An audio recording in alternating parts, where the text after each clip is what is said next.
Hey guys, CJ here with Elevated Systems, and I've been building and upgrading PCs for over 3 decades now. Every build aims to select the right components so the system serves its purpose for as long as possible. But as an enthusiast, I'm always tinkering and upgrading my PCs, leading to a pile of spare parts. Over the past few years, AMD's commitment to supporting a platform across multiple generations has reduced the number of components needed for upgrades. However, as we hit 2024 and the second generation of AM5 CPUs is about to launch, the long-running AM4 platform is entering its upgrade cycle. I've got a stash of first, and second, and third generation Ryzen processors that need a new purpose. One of my favorite ways to repurpose this still powerful hardware is by building home servers or NAS setups. Typically, I've built these storage servers in standard desktop tower cases, but as modern storage drives get smaller, cases with multiple large 3.5-inch storage bays are becoming less common. Luckily, companies like Silverstone and Jonsbo are creating dedicated enclosures for custom storage servers. Today, we're checking out one of those cases, the Jonsbo N4. The N4 NAS case has been around for about a year, but was only available on AliExpress with the high shipping cost. It just arrived on Newegg last week, so I grabbed one, and today we're gonna dive into it. I'll go over the case specs and features, discuss its build quality, build a custom Ryzen AM4 based storage server, and share my experience with the build and the performance of the case. As always, I'll wrap up with my thoughts on the overall value of the Jonsbo N4. Starting with the specs and features, the Jonsbo N4 measures 286 millimeters wide, 300 millimeters deep, and 228 millimeters high, tipping the scales at a solid 3.75 kilograms. It's crafted from sturdy 0.7 millimeter steel and features an 8 millimeter thick real wood front panel.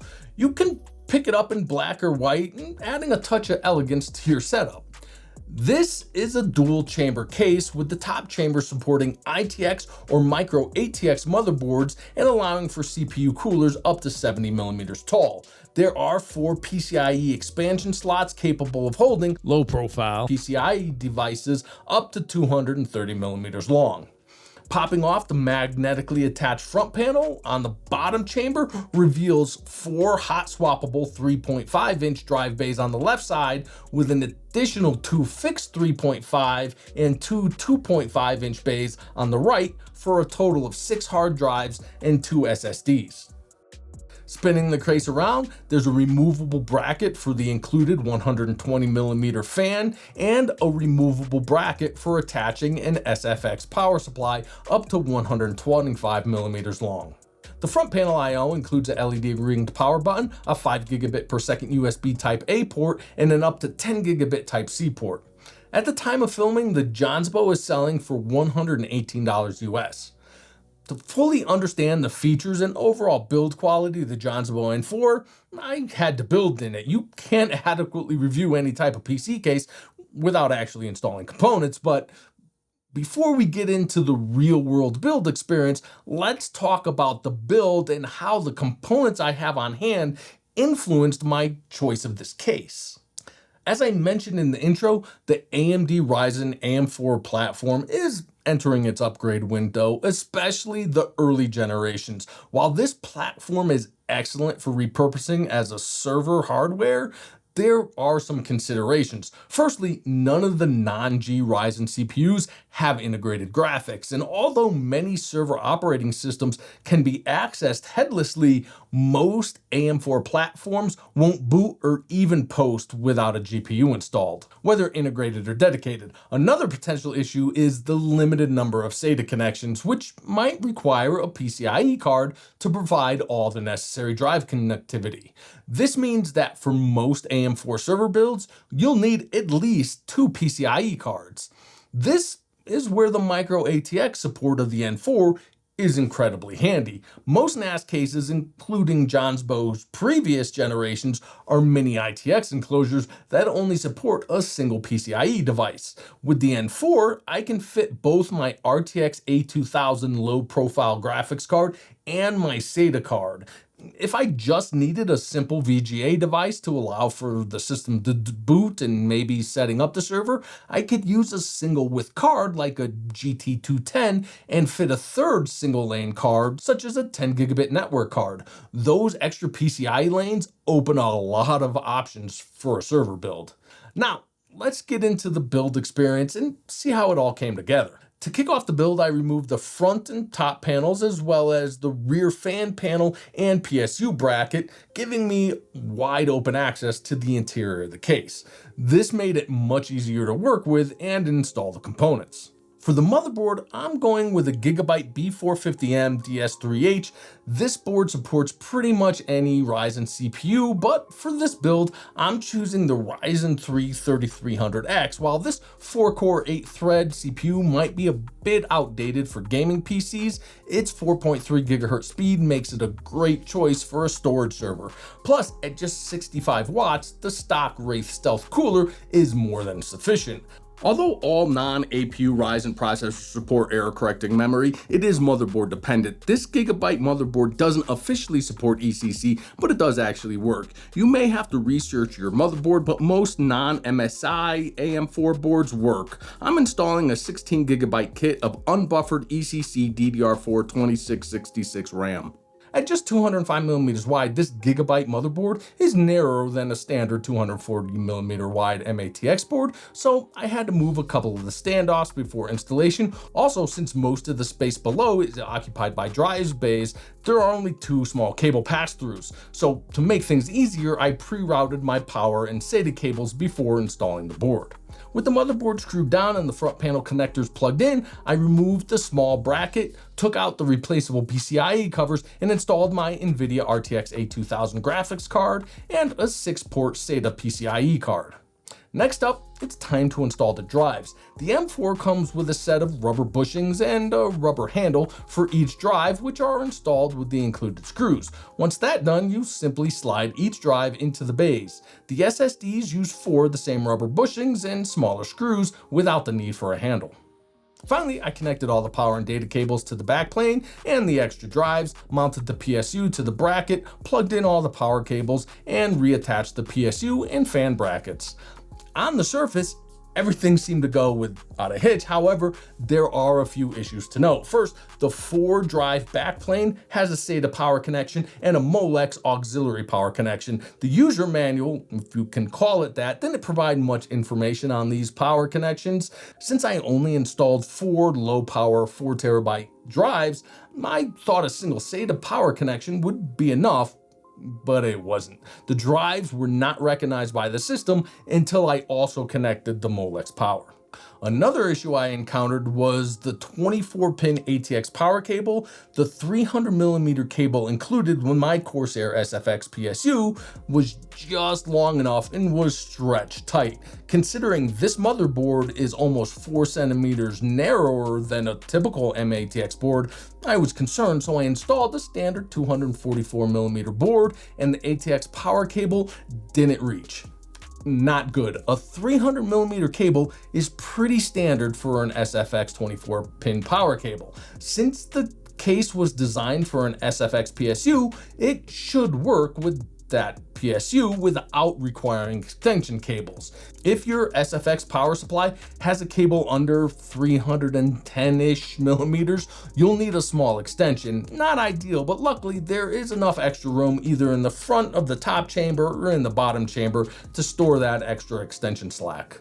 Another thing I discovered is that the 120mm fan included with the case isn't a standard 4-pin PWM fan. I tried to connect it to a fan header on my motherboard, but the fan didn't work at all. The only way it works is to connect the fan to the header on the back of the backplane, which results in it running at full speed all the time. As you might have guessed, that means it's loud all the time.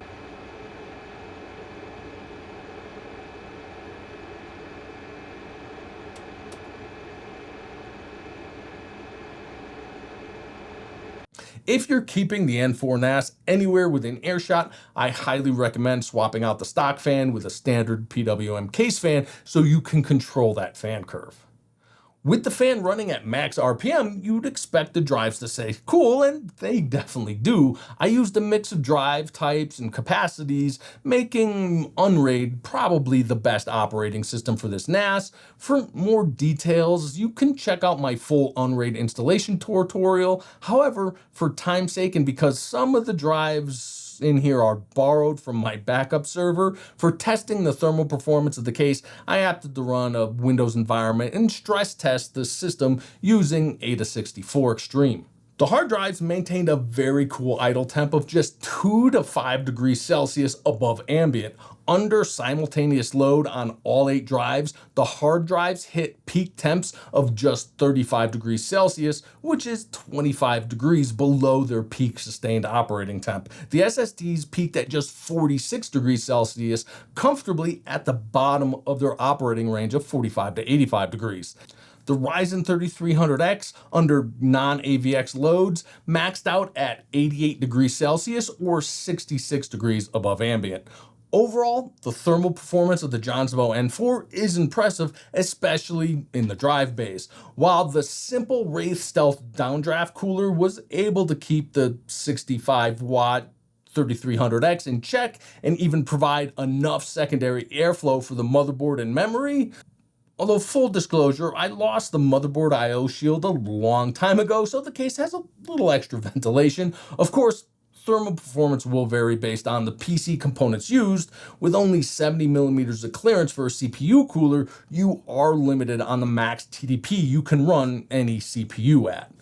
Now that I've built a storage server in the Jonsbo N4 and tested its performance, let's finish up with my overall thoughts on this NAS enclosure. First and foremost, the reason this is the first dedicated NAS case I've purchased to review is because I love the design and look of the enclosure.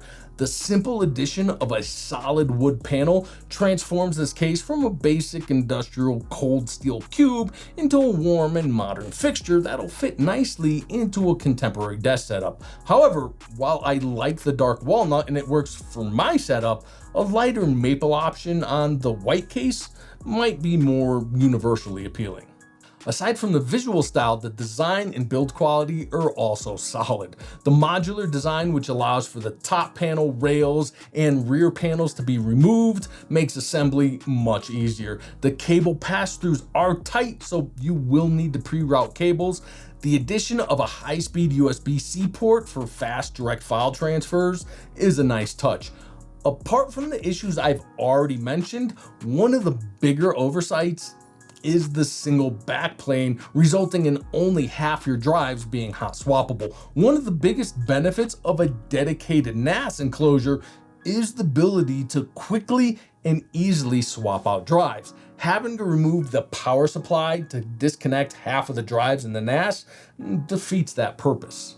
Ultimately, knowing and accepting the pros and the cons I've outlined here, I think the N4 is a good choice for a scratch-built custom storage server. It offers a ton of possibilities for a new build with a wide range of hardware to choose from to set up a NAS to exactly fit your needs. However, for my scenario of repurposing an old gaming or home office PC or aging components into a server, it's a bit less flexible. Most gaming or productivity rigs are full ATX, and even if you have a micro ATX rig, it probably includes an ATX power supply.